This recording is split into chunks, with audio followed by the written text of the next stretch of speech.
Hey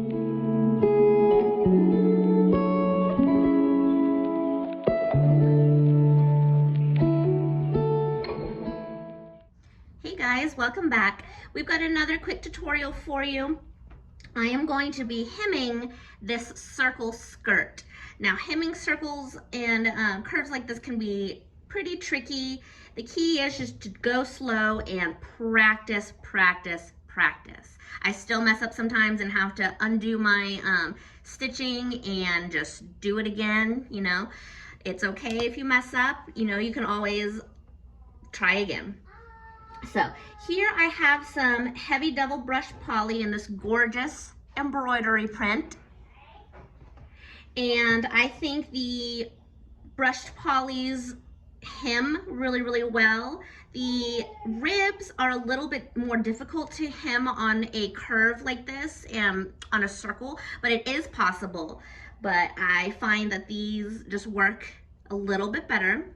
So the first thing I'm going to do is I'm going to take this to my serger and I'm going to run a really narrow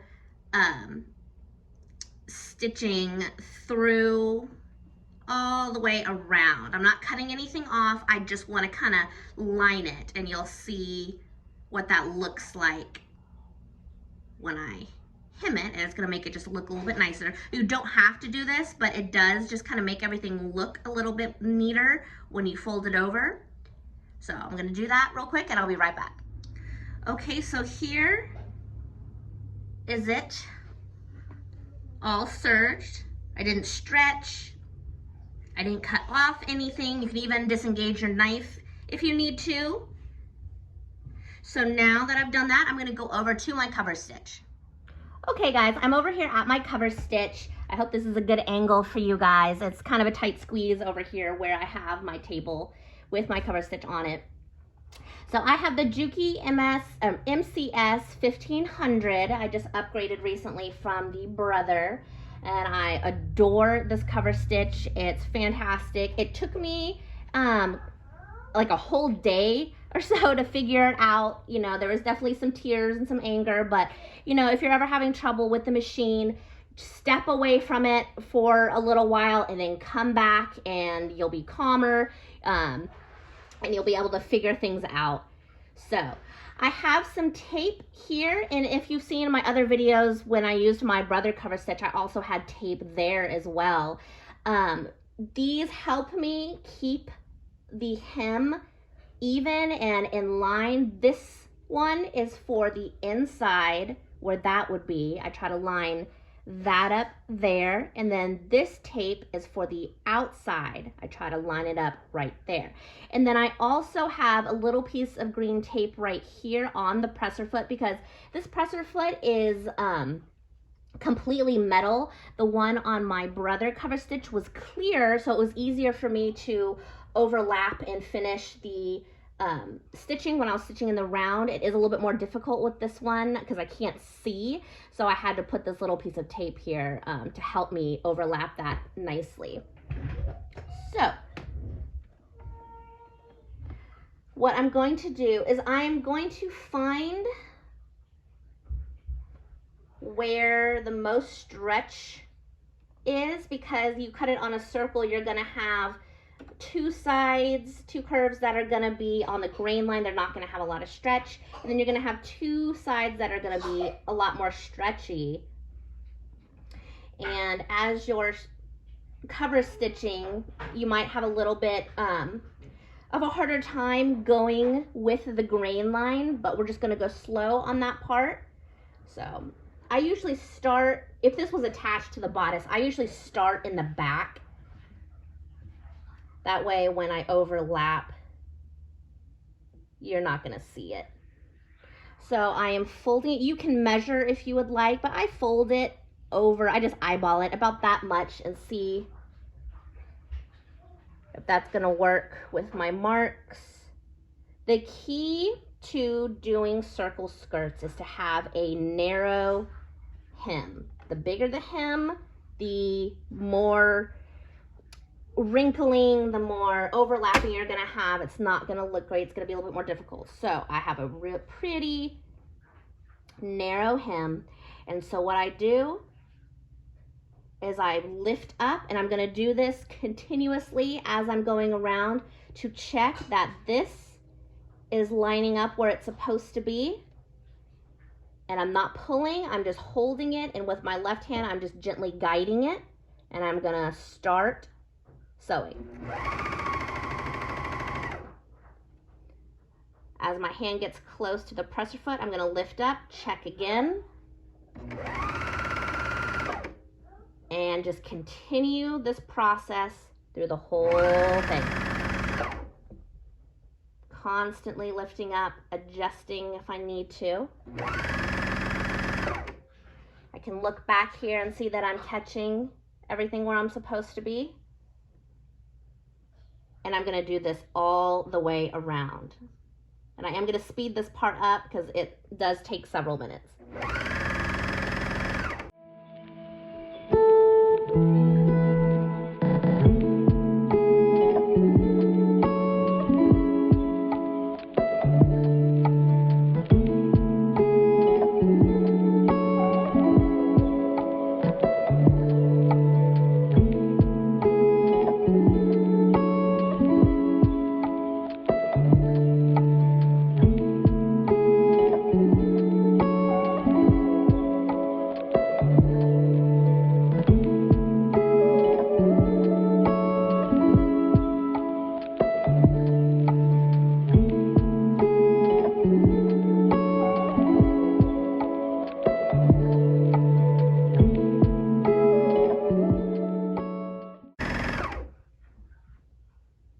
Okay, as I am coming up to where I started,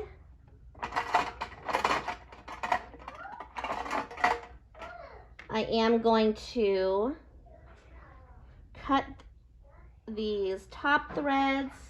I come back here and I tighten this thread and I cut it pretty close, but not all the way because I don't want it to unravel. Oops, I got the wrong tool. I'm gonna move my tape that I've put out so I can see it, and I'm gonna go really slow and try and line up where I started.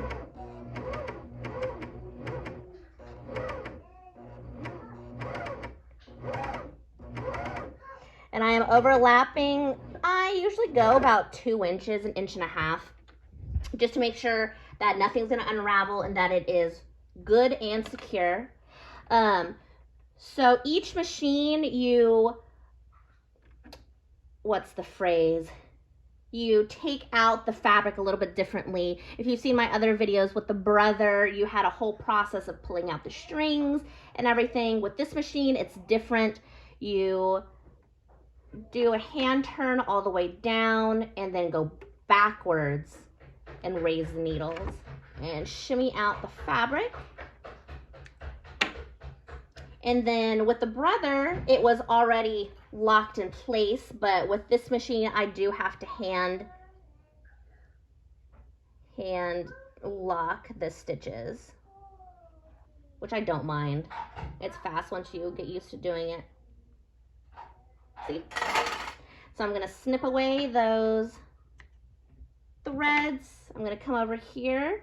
I feel like I overlapped pretty well. You can't see anything. If you do get some parts where you can see 2 rows of threads, you can unpick those so that it looks a little bit nicer. But here you go. That is the circle skirt, all hemmed, and you can see here at the bottom we got pretty close to the edge, and that serged edge that we did just makes it look a lot nicer, a lot more finished and polished.